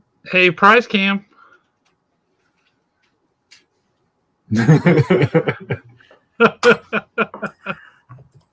That is one of the prize cam's top dreams, is to one day ride a Zamboni. Speaking of Spider-Man, I really do like that Venom, by the way. Thank you. So speaking of Spider-Man, I know I've shown Jeremy a little bit of this, and we're going to get a little whatever, but working on is... Let's embiggen this. Considered embiggened. So... Got this is it a print you're working on? Yes. It's on 11 by 14. I think that's the size of it. Anyways, and I totally dropped it. Let's hope it's okay. It's okay. I put it at an angle, so everything is fine. Nothing has dents, so we're good. Hey, Peter is reaching out here. How can I buy your art? Peter, I don't know who you're talking to. So for me, you just reach out to me. You can reach out to the store's Facebook. You can reach out to me personally on Facebook. I think, Peter, you even have my phone number. If you go into Facebook, or not Facebook, if you go into the store and you turn to the right, you'll have my business cards. Oh, man. Josh hit me with the shout out right there. Yep, you can go to my Instagram, or you can send me a message on my email. Okay. So, yes. So, Tom. I'm not sure if this is going to focus. Tom, do you have a chat function at all? Drop it in there, and I'll. So he can pop something in the private chat. Yeah, pop it in the private chat, and I'll share it with everyone and put it up there. Hang on, I'm about to type that in. Question for you there, Tom. Can I come see you at the coffee shop? Yes, and hopefully you will buy coffee. It's a 2-drink minimum. One drink's enough. Unless you want to buy 2, I'm not going to stop you. Just as long as you tip, I'll be perfectly okay. Do you have to say a bunch of pretentious stuff like a grande mocha whip latte minus the soy foam? No, not at all. The free art by Jeremy with Every House. Just talk to me. We'll see. We'll see how that goes. Depends on what you want. Long story short, if you send me a message on my personal Facebook, I'm not going to answer it. I don't like to do business on my personal page whatsoever. That's why I have a separate Facebook page strictly for art. Yep. And so you can send me an email right there. I will answer that. If you hit me up on my actual art page on Facebook or Instagram, I will definitely respond to those as well. So, however, I'm trying not to do a lot of commissions right now because I got so burnt out on doing a lot of stuff last year because 2020 just screwed up everyone. Oh, yeah. Myself included. So trying to get my head above water, trying to do commissions, it was nuts. So it's been a nice reprieve of not having to do anything for a little bit. But anyways, one of the big things I've been asked a lot last year was, do you have prints? May I buy one? And I always, unfortunately, said no. That's why this year has been me focusing on trying to do prints and get those out so that people can buy stuff without actually having to do a custom commission with me. Just because not everyone is going to have, how much money that they currently have because of whatever situation they have to financially go through. Trust me, I've been there. I know exactly what people do as far as wanting to buy someone's custom artwork and you don't have like $1,500 in your back pocket. Yeah. I don't cost that much. Trust me. Yeah. Jeremy has gotten many a commission off of me. He has paid me for pages to do for Brief on Settling Volume 1. So I'm very, very thankful for all the opportunities that I've gotten to work with Jeremy. There's maybe a couple. There's a couple other people that I know that are repeat customers. So it's been a lot of fun just doing that and getting out of the way. But anyways, yeah, I saw the Venom. I know I showed Jeremy that in a private chat when I was originally working on it. But yes, so that Spider-Man print is going to be available this summer. So it's going to be a lot of fun getting that out there. I've always enjoyed the classic story of the death of Gwen Stacy, despite the fact that it was horribly done in Amazing Spider-Man 2. Too many villains. Too many villains. Amazing Spider-Man 2, whatever flaws it had, I straight up cried for like half an hour, and I whatever man card I had left, whatever nerd card I had left, I sat in my car and cried. So I'm tearing up thinking about it. Anyway, how is that different from a normal Tuesday for you? It was a longer period of time. I normally we cry for 16 minutes. Hey, another PSA. If you ever want to buy art from an artist, if you ever want an original piece of art, I'm gonna tell you a secret. When I purchased art from Tom the first time, I don't know if he let me. I'm pretty sure he bought it before I got there. But I tried to meet him in person and buy him coffee. I think I bought him coffee. That was my goal. Mike Wazalowski has taken me out to buy me lunch before, and he buys my art, and I'm gonna let you in on a secret. You're gonna get much better art, and you're gonna get much cheaper art.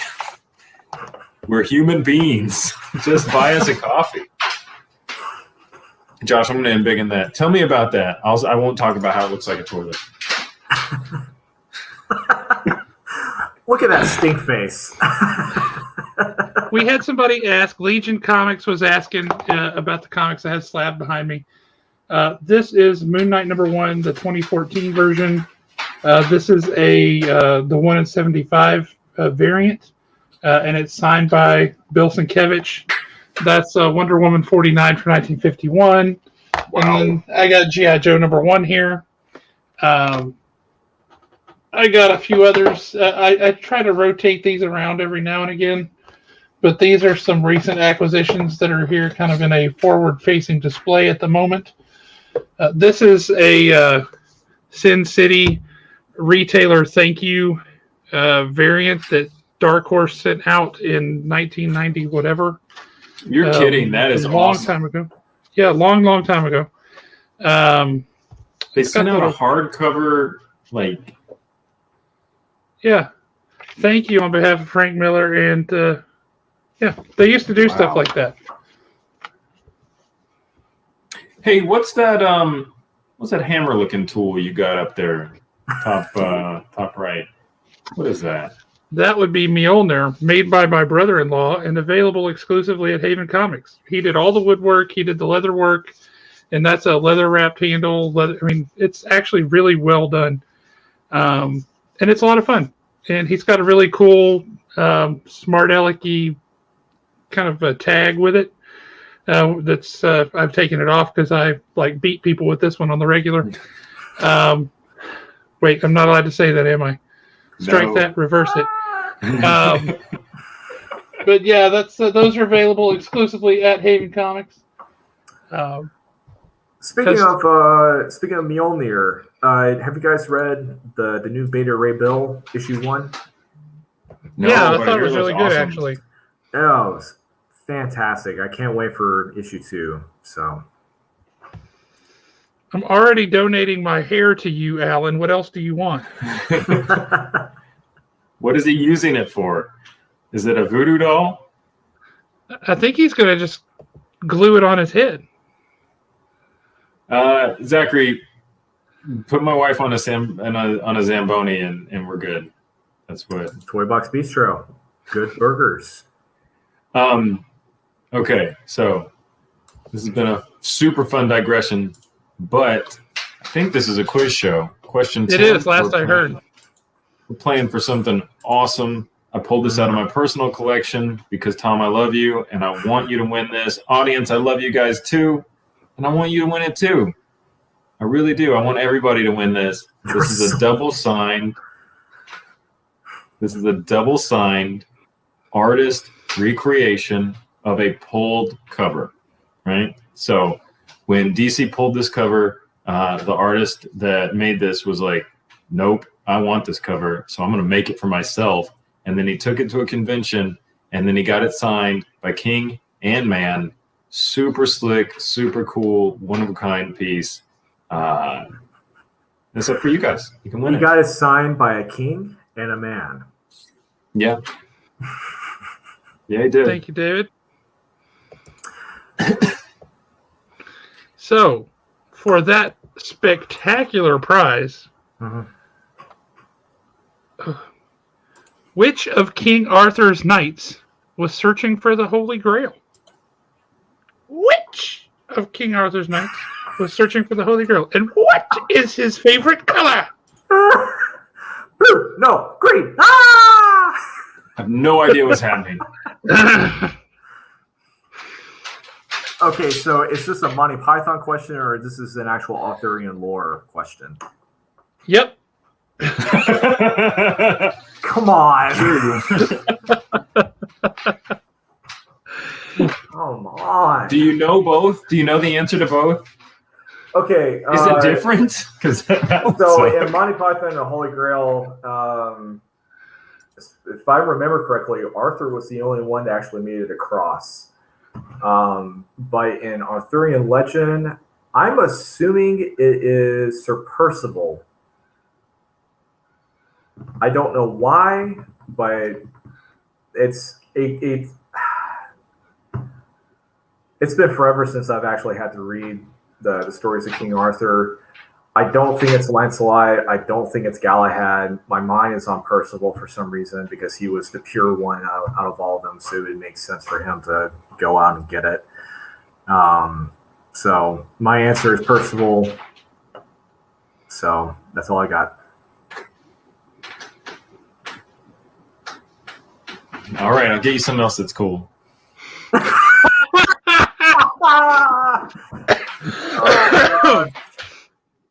There's cool stuff all over the world. Exactly. The actual answer is not Gregor Clegane. It's not Brave Sir Robin. Sir Robin ran away. Brave Sir Robin. The first one that I see. Oh, I got to scroll up because, man, these things were like, they're all over the place. Yeah, it came up right away. I'm just going to tell you, the correct answer popped up pretty fast. Mm-hmm. And the person who got the correct answer said that they were going to donate this to you if they won it. Oh, it was Galahad? It's Galahad. The legend is believed to be an amalgamation of several historical figures in medieval Europe. There is no historical evidence to suggest that Galahad actually existed. So One True Zachary said that he was going to give that to Tom if he won? He did, and right before the question was asked, he even reiterated and said, I play for you, Tom. Oh, man. So, yeah, I stand with Zach. Look at that brotherly love. I am humbled and awed. Well, that's the kind of thing that happens in Philadelphia, not just robot beheading. Yeah, they don't just destroy robots. And the prize cam has tabulated the results if anybody's interested. There's only a flesh wound. I've had worse. No, you haven't. Help, I'm being repressed. I haven't seen those movies, but it's funnier when you guys do them. I've tried to. I can't do it. You guys, whenever anybody like talks about Monty Python, it's funny to me. But when I try and watch it, it's like, come on. So I don't know. Are they actually funny? And I'm just like broken inside. Yeah. All I'm going to have to say is that you have to watch it just for the credit scene alone. Yeah. It's all llamas. It's all llamas. Okay, we'll call it a draw. Come back here and I'll bite your knees off. Oh man. I still laugh at the historian. It just gets murdered, and then the police are coming in afterwards at the very end. Oh man. Josh Office direction. I have seen the end now that you say that. Oh, you have? Okay. So they're doing their thing, and then the police just show up. Okay, that's the end of the movie. Do you want me to spoil that part for you? Oh, I don't care. Okay. That movie is what, like 400 years old? Great. Sure. Okay, so there's a random scene in the film where you've got this historian talking about this building or whatever, and you see this knight come out of nowhere and just cut straight into him. And then apparently the wife of the historian is, sobbing, crying, whatever, and they're trying to cut out that scene, and they've got the police coming in, chalk lining the body or whatever. And you come to find out the scene at the very end where they're doing the huge battle, the police start rolling in, they're taking all away the swords and all that sort of stuff, and Arthur gets arrested and so on and so forth. So that's the whole point of all that going on. So, that is a truly psychotic ending to that movie. It was like completely breaks plane and is totally separate. It breaks the fourth wall several times. Yeah. So the counting shall not be 1 unless it proceeds to 2. The counting shall not be 2 unless it proceeds to 3. The counting shall never be 4, and 5 is right out. I remember watching that film in middle school, and around that time, it was me and a couple of friends. We all tried to do some sort of like wannabe D&D whatever, and I chose the Holy Hand of Antioch as my weapon. Yeah. Hey, I remembered something. Justin did buy your Catwoman. You are right. Yeah. I am wrong. Yes. That's you're right and I am wrong. Yeah, I would have been happy with you're right, but I thank you for going the extra mile. I am denied. There you go, Jeremy. according to Spider-Girl 42, if you sit through Monty Python and the Holy Grail 4 times, then it becomes funny, and it's funny for the rest of your life. What is the word I'm looking for? Stockholm Syndrome. No, I think it's called an acquired taste. Like you didn't like beer the first time you drank it. No, but now you want Canadian beer because it's harder beer. I don't like beer. Nobody likes beer. No, Jeremy drinks absinthe. I'm a Chardonnay guy, so I'm kidding. I don't like Chardonnay. I like absinthe. How about a bit of Perrier with a lime in it? It was a lime in it. I'm really a cab guy, so like a Cabernet guy. I don't know what's happening Sing anymore. and dance. I want to sing and dance. I want to be a pirate in the Pirates of Penzance. Wear me silver buckle slippers and me tight shiny pants. What is happening? I want to sing and Monty Python, dance. the Holy Grail, man. You gotta watch it. I looked away. That's and not then all even of a from sudden I'm Monty in a different Python. reality. That's from what's his name? Ray Stevens. Okay, yeah. That was Pirates of But Penzance. it starts. Well, we were talking about that scene from Monty Python, and then you went into that. We morphed. Yes. Yeah. Killing expressions. Yeah, everybody's like, "What is going on with this?" Awesome, enjoying this so much. Allegedly. Hey, you know what movie I've seen twice today? Frozen. So maybe you guys should lay off me a little bit. Okay. Jeremy, all I'm going to have to say is you just need to let this go. I got a 24-pound human that sings "Let It Go" to me, and you guys, I picked the movie I want to watch. It's Frozen 2 times a day for a month. So, Well, read off that prize list and let's see who we got, so you can escape from the drudgery of Arendelle. All right, it's a good movie though. Okay, so Tom, you won the stickers. Mm-hmm. You won the Cthulhu statue. Am I saying that right? No, You won Cthulhu. Say it right. not Cthulhu. It's a hard. It's Cthulhu. Yeah. Cthulhu. There's no All right. in it. It's not Nailed it. Chitanus. All right, and then Heroes in Crisis sketch cover. That was actually the One True Zachary, but in a motion of love and just general goodness put into the world. That is now yours. So I'm glad it made your way.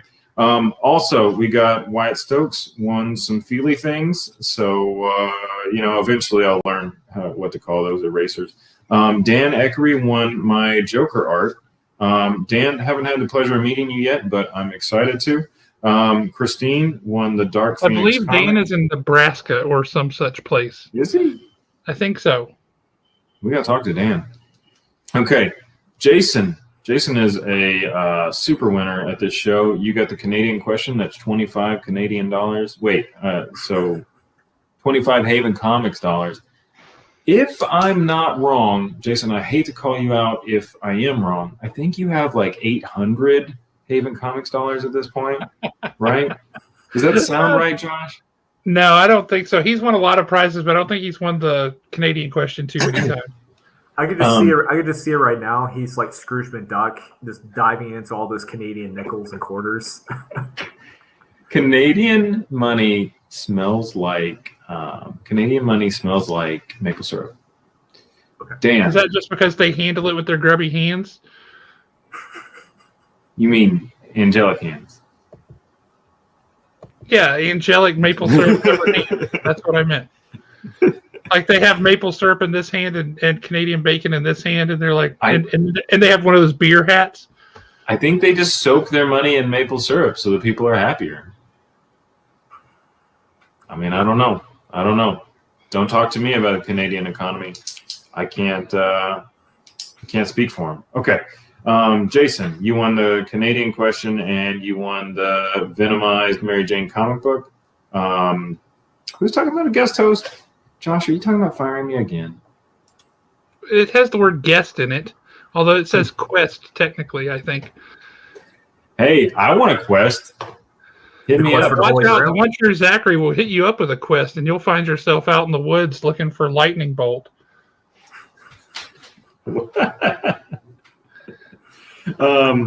Travis Goodwin won the Wolverine Compendium. Spider-Girl won the signed Superman Gen 13 crossover. And the prize cam wants me to let you guys know that Canada accepts U.S. money if people want to pay with it, and cashiers have to know the conversion rate every day. So just another way that Canada really steps up their game. So This pleases me. This was a good show. Yes. I'm excited. Yes. We can't wait for you to swing by. I understand that the webbing dissolves after a little bit, so we appreciate that because we wouldn't want that just tangling everything up all over the place. Yeah. All right, guys. Tom, you got anything to shout out? Yes. Super thank you to both Jeremy and Josh for having me on here. After how many times you've asked me? 2-3 times, I think you've asked me. I think you're one of my people that like I had a standing just whenever you were ready. Yeah.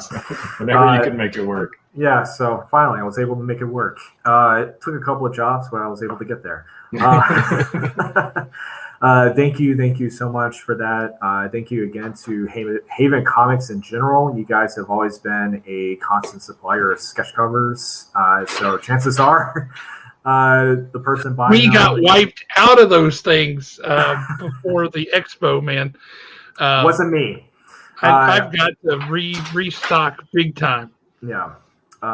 So yes, huge shout out to Haven Comics.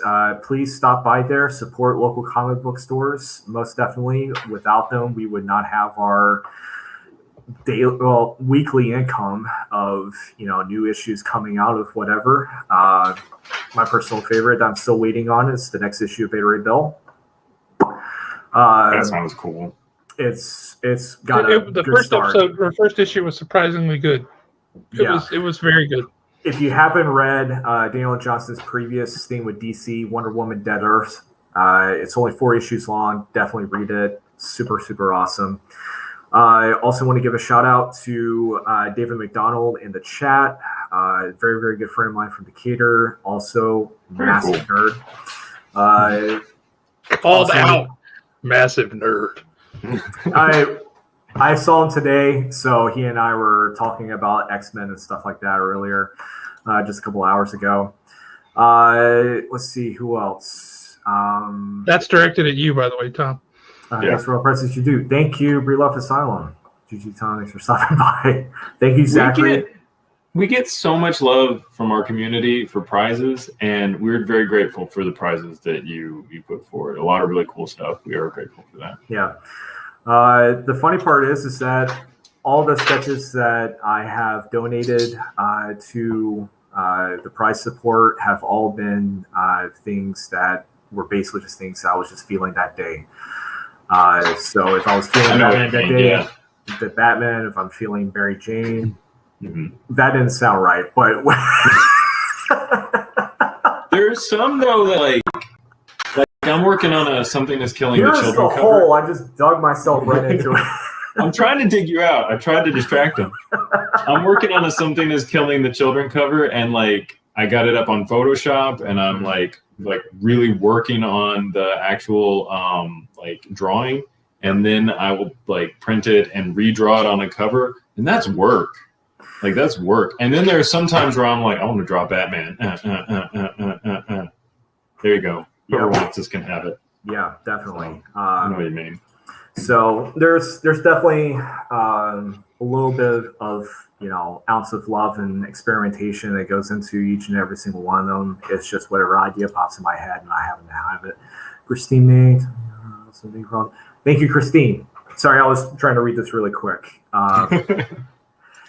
ADHD, it happens. You're good, man. But yeah, I actually just going to blurt this out there. I literally have a stack of blank sketch covers that are probably equal to a literal yard.